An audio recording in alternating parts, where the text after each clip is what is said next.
బావా యముడి మీద ఒట్టు కాదు. యముడే అయినా సరే ఇష్టం లేని పిల్లకి బలవంతంగా తాళి కట్టడం తప్పు బావా. అది మీరు చేయకూడదు. నేను సమాధానం చెప్పే మూడ్లో లేను. తన్ని తీసుకెళ్ళమని చెప్పాను. 14 ఏళ్ల 15 రోజుల అనేది ముఖ్యం కాదు బావా. తను వాడినే ఇష్టపడుతోంది. మీరు చేస్తున్నది యముడి మీద వేసిన ఒట్టు కోసం కాదు, అతని మీద ఉన్న అసూయతోని ఒప్పుకోండి. ఏంటి ఏంటి ఊరికి 14 ఏళ్ళు 15 రోజులు అంటున్నారు? ఈ 15 రోజులు తన అందం చూసి ఇష్టపడి వెంట తిరుగుంటాడు. తను కురూపి అయినా నేను తీసుకొచ్చి పెళ్లి చేసుకునేవాడిని. రెండిటికి తేడా ఉంది. తీసుకుపో. పో, వెళ్ళమని చెప్పాను. రావెళ్దాం. అన్నా, నిన్న విషయం కనిపెట్టానా? గోదావరి నిన్ను ట్రై చేస్తోంది. ఎప్పుడు ఏం మాట్లాడాలో తెలియదు.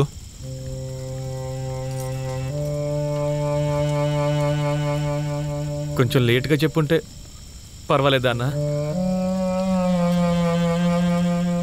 ఇప్పుడు చెప్తున్నాను, నేను పక్కనుండగా నా విలువ నీకు తెలీదు. నువ్వు జాగ్రత్తగా ఉండన్నా. వస్తాను. పో, మళ్ళీ రాకు. ఏమిట్రా, నువ్వేమైనా చెప్పాలా? మన జాతిలో ఆడవాళ్ల మీద చేయి చేసుకోవడం తప్పన్నా.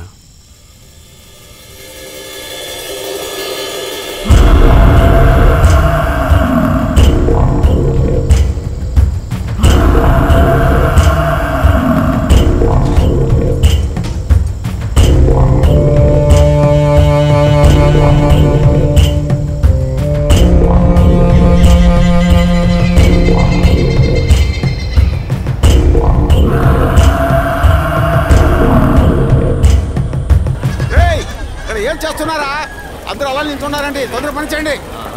ఎదవా, ఆ చిన్న నాయన పిల్లిరా, ఎక్కడ వెళ్ళిపోయాడు వాడు? ఏంటో దిక్కులు చూస్తారు, పోడ్రా.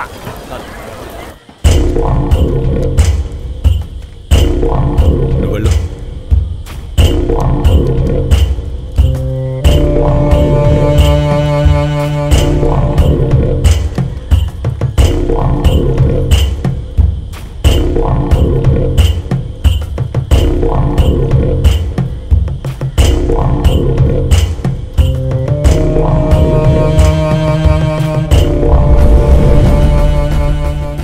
కళ్ళు మూసుకొని యముడిని మనసారా వేడుకో. తప్పకుండా ఏదో ఒక రూపంలో వచ్చి కాపాడతాడు. నిన్న కూడా ఇదే అన్నావు.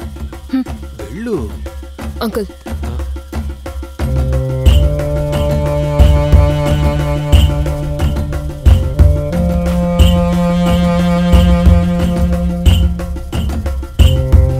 అంకుల్, ఒక ప్లాన్. నువ్వు వేసే ప్లాన్లన్నీ ఫెయిల్ అయిపోతున్నాయి కదమ్మా. అందుకని ప్లాన్ వేయకుండా వదిలేయలేం కదా అంకుల్. అందుకే నైట్ ఒకటి ఆలోచించాను. చెప్పు, ఏం ఆలోచించావు?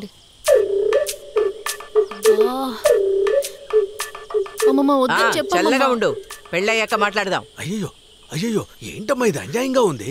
నువ్వు ప్లాన్ వేస్తున్నావు అని చెప్పి నాకు స్కెచ్ చేస్తున్నావు. ఇలాంటివన్నీ నాకు అలవాట్లేదు. లేదమ్మా, లేదు, నేను నిచ్చెనెక్కడానికే భయపడతాను. నువ్వు దానివి. కూతురు జీవితం గురించి ఆలోచించండి. నాకు భయంగా ఉంది, నన్ను వదిలేయమ్మా. అయ్యయ్యో. రే ఆచారం, ఇక్కడేం చేస్తున్నావు?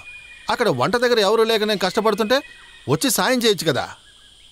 పోయా. ఏంట్రా ఇది మర్యాద లేకుండా? నీకన్నా వయసులో పెద్దోండ్రా. పోర్రా. చిన్నయ్యన్రా. వెళ్తావా, తన్నులు తింటావా? పోరా పోరా. అమ్మా గోదావరి, చివరిసారిగా ఒకసారి ఆలోచించమ్మా. తాళిబొట్టు తీసి ఇవ్వండి.